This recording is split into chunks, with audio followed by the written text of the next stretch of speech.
Well, welcome back. For many years, Leslie Draffin sat here right next to Kris, and they had a great friendship.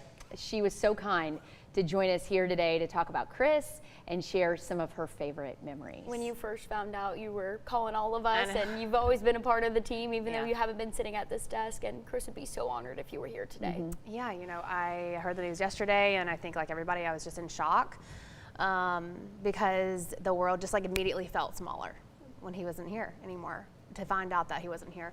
You know, Kris and I were together for almost 4 years. A year of that, we were technically apart because we were anchoring from two separate places during the pandemic. But I think what I loved about watching everybody else's tributes too is, I mean, the same sentiment that I would have. Like, he was the newsroom dad. He was our financial advisor. He helped me buy a house. He helped countless people buy houses. And, you know, as a female anchor, and I mean, and obviously we do like a really incredibly tough job. A lot of times in my past stations, you know, I was the sidekick to the male anchor, and that was not how it was with Kris. Like, Kris was the guy who was going to prop you up, make you look good, have your back no matter what. And I feel like that was just part of who he was, and I think that people got that when they watched. I think it's incredibly emotional for all three of us because we've all experienced Kris in the same way. And for people at home, kind of speak to the closeness that you get with a co-anchor. I mean, they really share so much with you. It's a partnership because sometimes, like I said earlier, this job, you have a bad day, but you can't let the viewers know that you're necessarily having a bad day. For you, you know, what are some of your best times with Kris, just experiencing that partnership? You know, we had so many fun times on set, you know, silly little goofy things that we did. You know, I've watched so many clips over the past 24 hours of us. There you go. Yeah, this was probably 2019. Kris and I started together in 2018. And he was just always down for a gag, right? Like, he always You were in the honeymoon phase. We were in our honeymoon phase. This I forgot all about. This was Bungate. So this was a controversial situation that happened when we challenged the morning team to a hot dog eating contest on July 4th. We definitely won, for the record.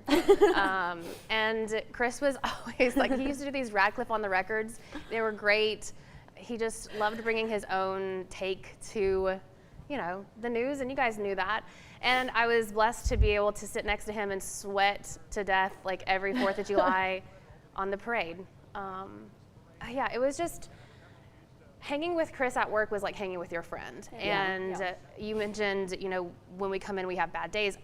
Everyone, I mean, I don't know if everyone knows, but I left TV because of my mental health. And Kris was so supportive of me when I made that decision.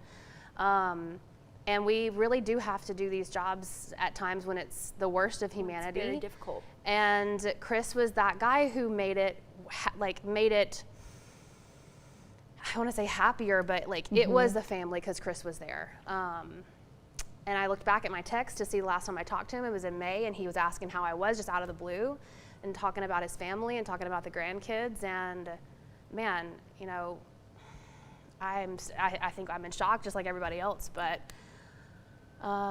knowing him was a blessing and an honor and a pleasure and a privilege, and we lost a really good one. Yeah.